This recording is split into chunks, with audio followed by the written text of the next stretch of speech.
Shri Gurubhyo Namaha. Harihi Om.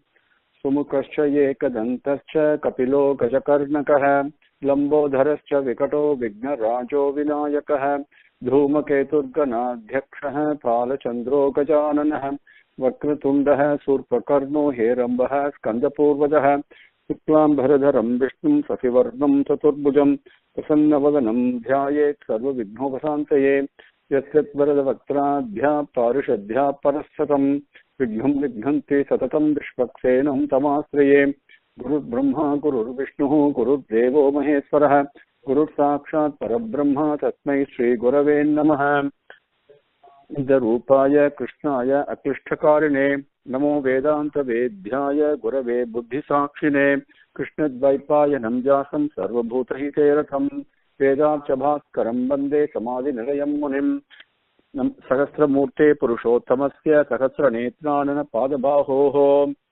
Sahasranamnam Stavanam Prachastam Niruchyate Janmajaradi Sankyai. With Bhagavan's grace, we came up in Slokam 45. We came. Ugrasamvatsaro Daksho. Okay. So, 44. Ritusudasthanakala Parameshti Parigraha Ugrasamvatsaro Daksho Visramo Viswadakshinaha. We came up to Ugrasamvatsaraha.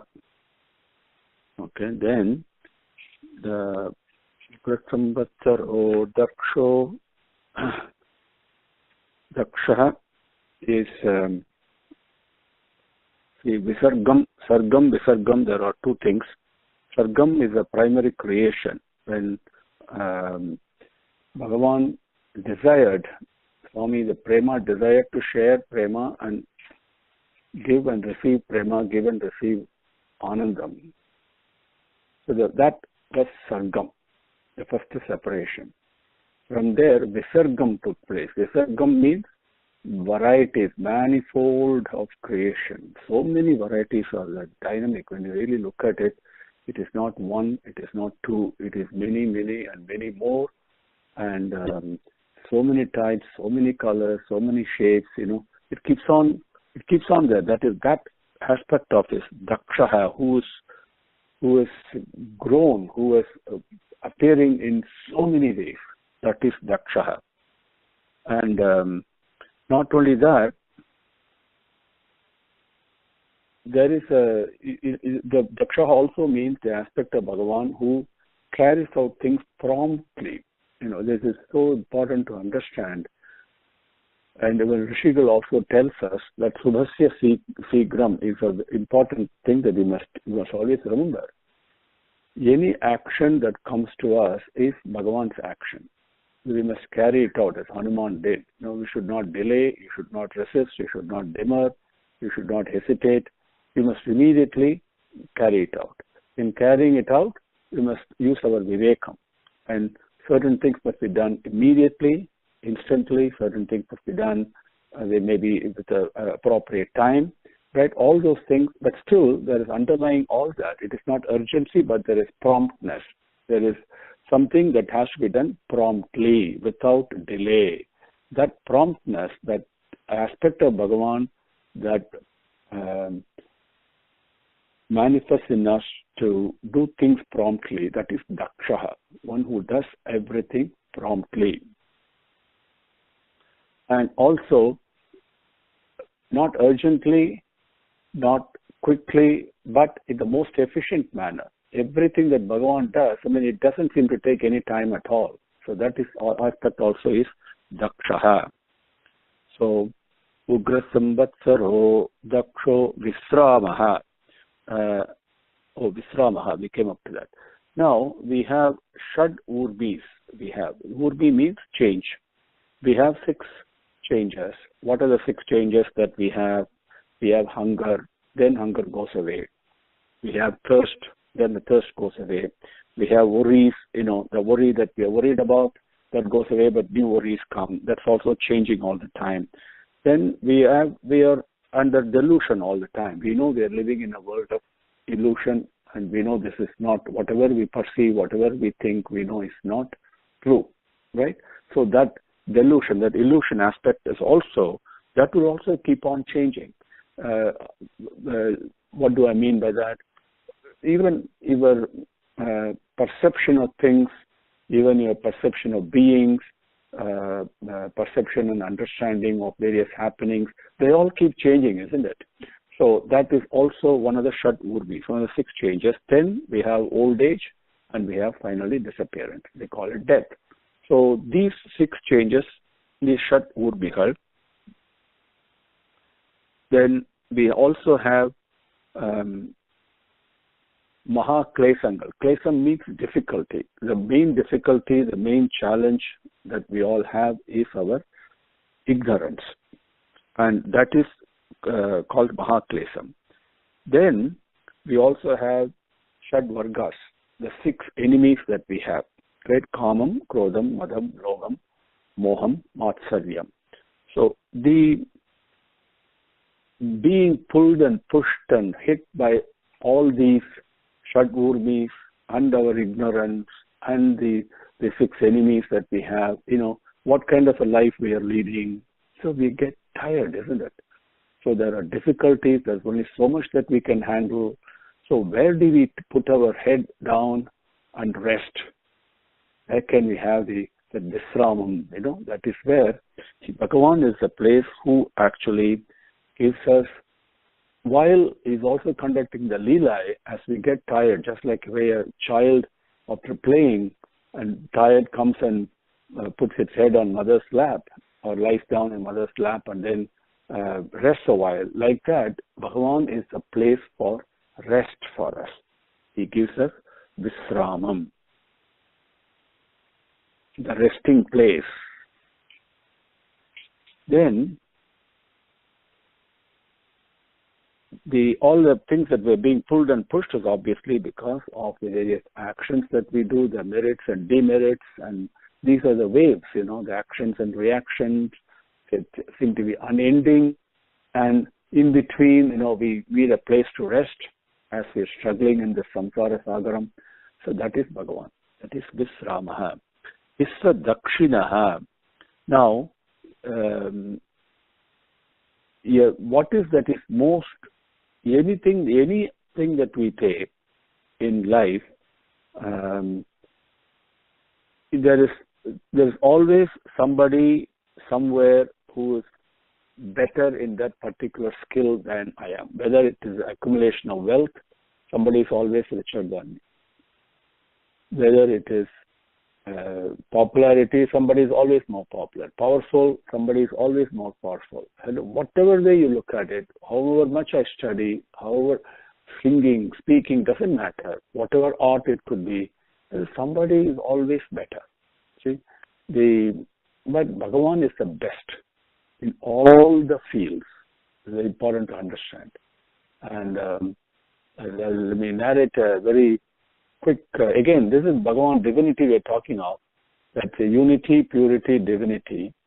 So that anecdote occurs to me, so I will narrate that to you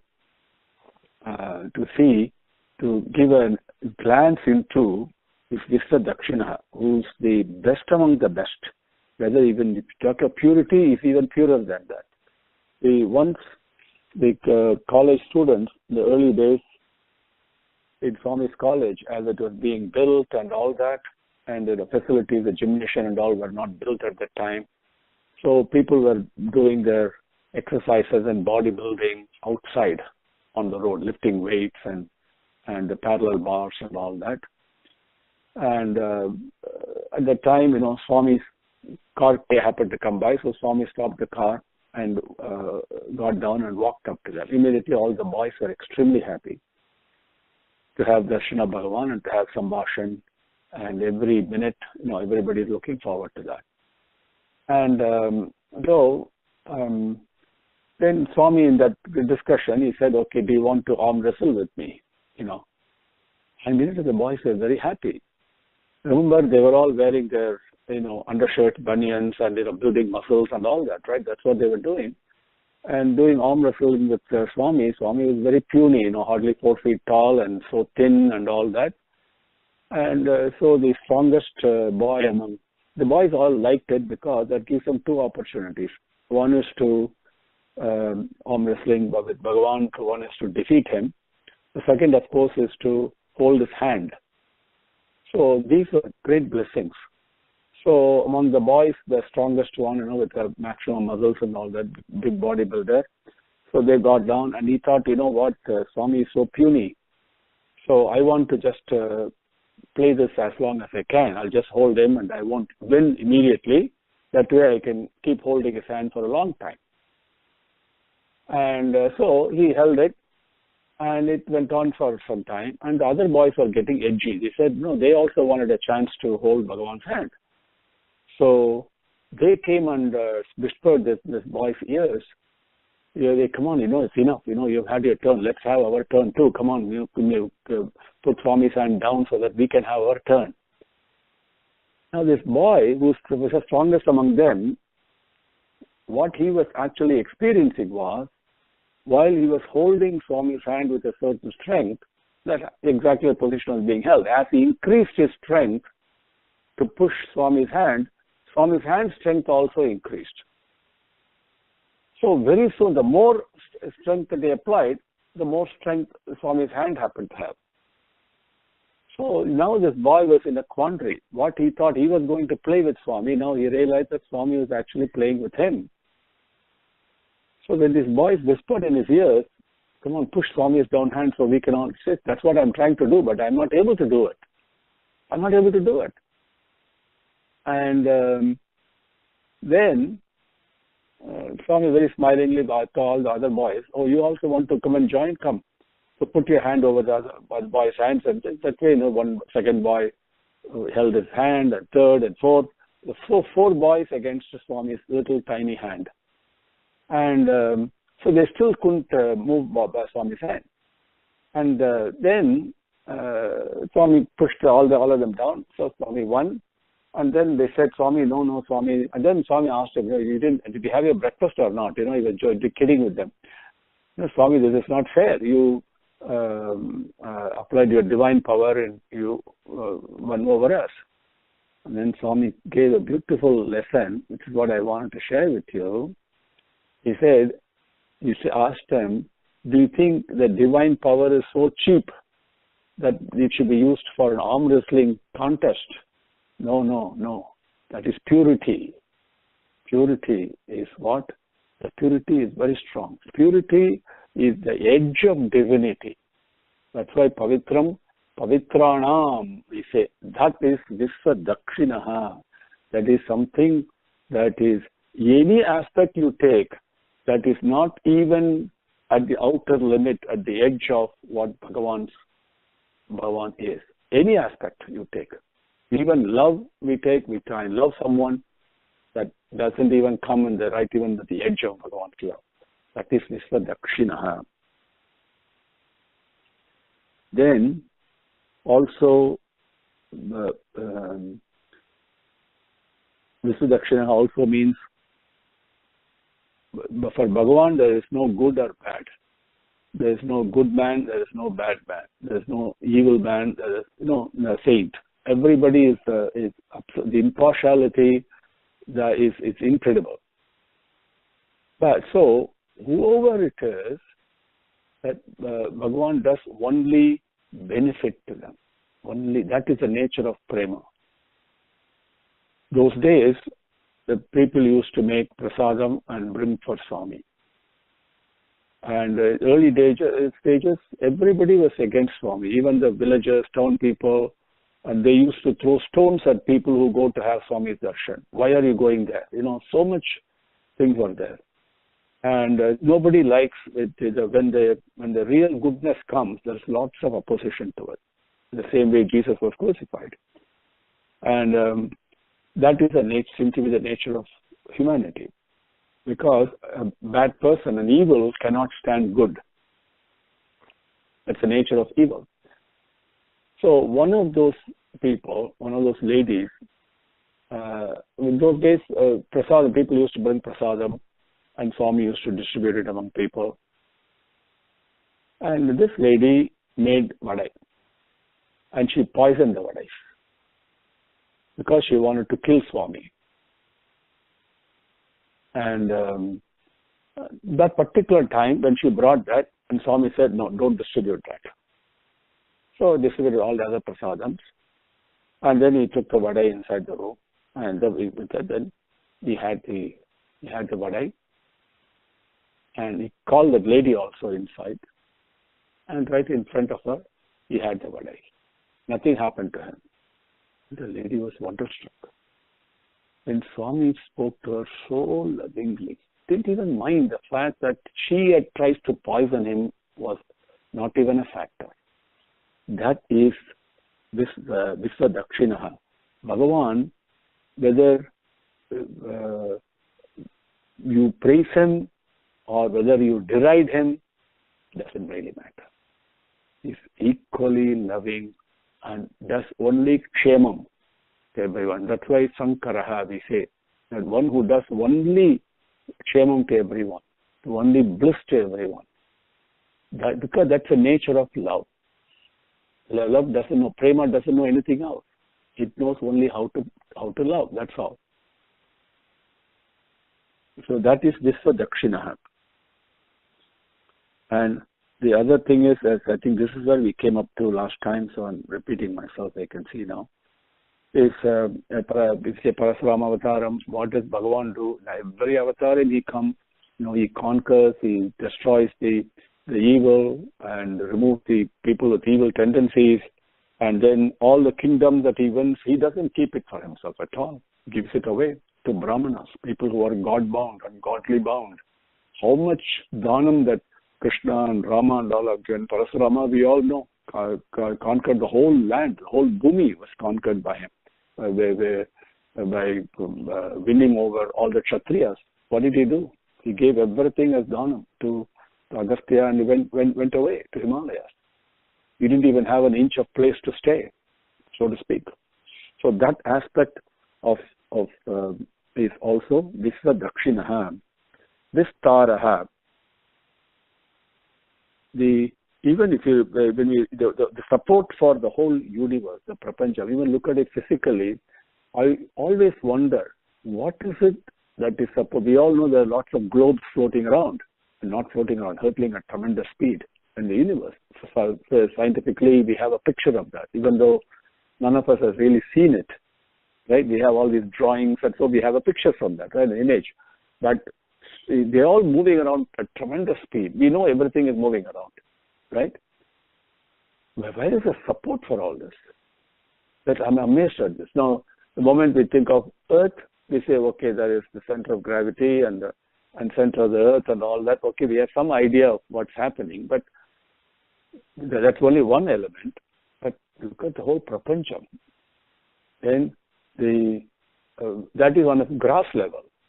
On an emotional level, when we go through our sufferings and we feel very down and all that, but still something in us that makes us prop up and keep moving, the hope, right? And that hope is the greatest strength. That is Bhagavan, that is Vistara, is present everywhere. Not only that, as the support, this is the most important. And that support is nothing but dharma. That's why it's called dharma, another aspect of it. Okay, it is Vistaraha. All the worlds are only supported by him. They're supported by him. This is like a projection, an holographic projection, a three-dimensional, multi-dimensional projection. The object is there, but holographically we project that, and so the image that's projected is supported only by the object. So we are all projections only. We're all projections only. Like the way the image in the mirror, I stand in front of a mirror, the image in the mirror is supported by me only. Isn't it? And so like that, everything is Bhagavan's, it's supported with Bhagavan. Now, here, Parasara Bhattar looks at this as Kali Avatar, as we saw earlier, the aspect of this.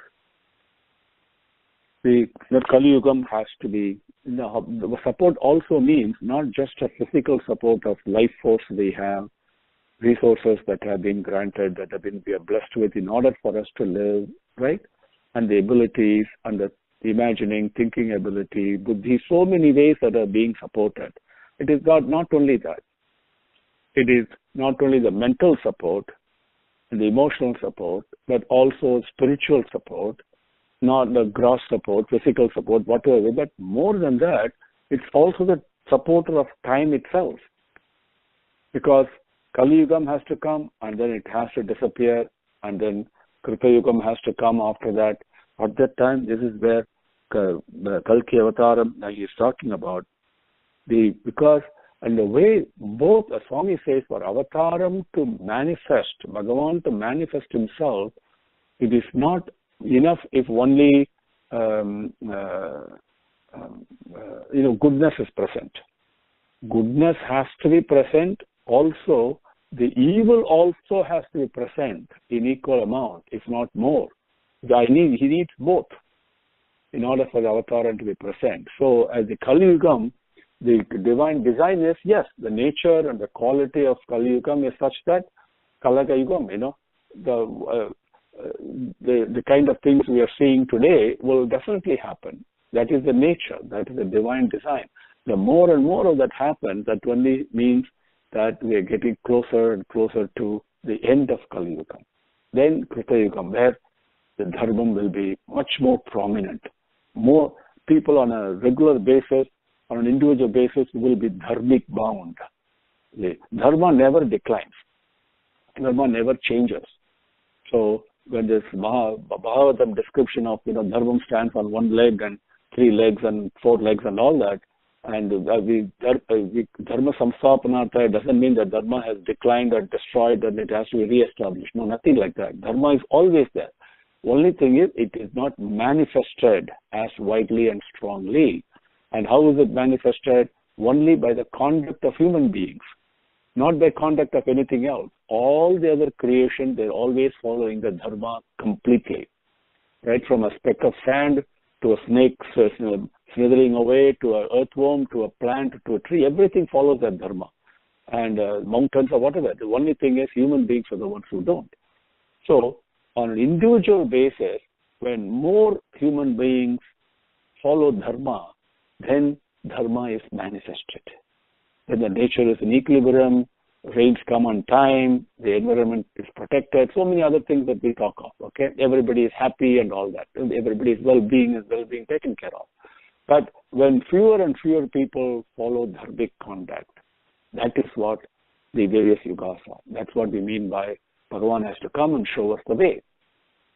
So that Kali Yugam, in very few people follow dharmic principles. But and fewer people, that's going to get worse and worse, to put it in a relative term, and then more cruelty and more sufferings and more disunity and fight and all these things, violence and lack of trust, and all these things are going to take place. Then Bhagavan will come and the Kali Yugam will end. Then he will end the Kali Yugam and the Krita Yugam will begin. So Dharma Samsthapanarthaya. So that is what Mahabharatam says in Aranya Parvam, is what Parasara Bhattar says. So Vistaraha, Visvadakshinaha, Vistaraha. Next one is Stavara Sthanuhu. Stavara. When the moment you say Sthanuhu, Stavaram, you get the idea of something that is established very firmly, unshakably. So, what is established unshakably? Where? Right? So, Stavara Sthanuhu means Bhagavan is the unshakable. When we talk about support, for example, in Vistaraha, that the support cannot shake. So, he is the one firmly established. And in that firmness, that is the same aspect. Bhagavan, in different aspect of it is what's being described. So, all the things, whether it's earth, the stars, the planets, or the world in our mind, thoughts and emotions and feelings and aspirations, hopes, whatever it is, even hope itself is supported on him. Bhagavan says there are 3 things, hope, faith, and truth. Okay? Hope, faith, and truth. And altogether, truth is the supreme. And hope and faith themselves are supported only by truth. because Satyam, truth, is what all this is. So that is Tavaras Tanuhu, Pramanam. Now, Pramanam immediately indicates is the one who is the form of knowledge, Jnana Swarupi. Now, how do I know, sir? Something. We all want to know things. That quest to know is the aspect of Chit. We have covered that before. That is the clearest proof that I am an aspect of Bhagavan.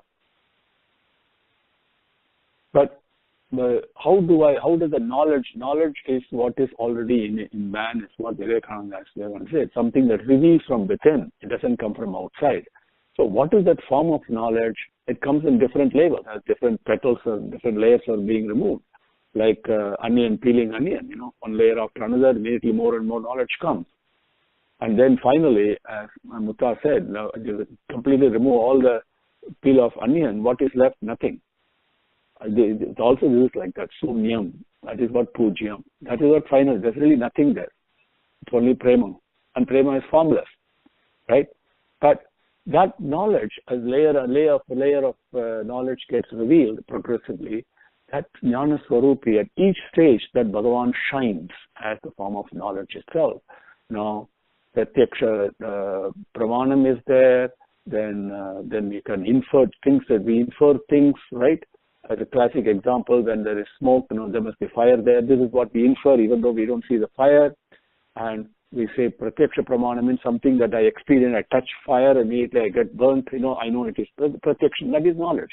So, and there are different types Pramanam, these different aspects in which Bhagavan shines as knowledge, right? In order to fulfill my quest to know, because I am knowledge itself, right? I am nothing other than knowledge, but that is being revealed layer by layer. Also, when we talk about merits and demerits, when we talk about every action has got a reaction, right? Who determines what is an appropriate reaction to an action? I do a certain karma, then I get a result which is also called karma, which I have to undergo. But who actually decides? On what basis of so-called law or knowledge or justice that this is being meted out in such a fair and just manner, without fail? That knowledge is also pramanaha. Right? So if I do good, I reap only good. If I do bad, I reap only. If I harm someone, I have to undergo the result of that. I will be harmed. I have to undergo that pain. I have to undergo that cruelty. I have to undergo the violence, whatever. But does it come in the same amount? For example, if I give 1 ounce of pain to someone, do I get only 1 ounce of pain? Maybe, maybe not. Maybe multiple fold. Who knows? And so the Bhagavan as himself is explaining how this karma thing works to somebody. It is amazing. It's incredible.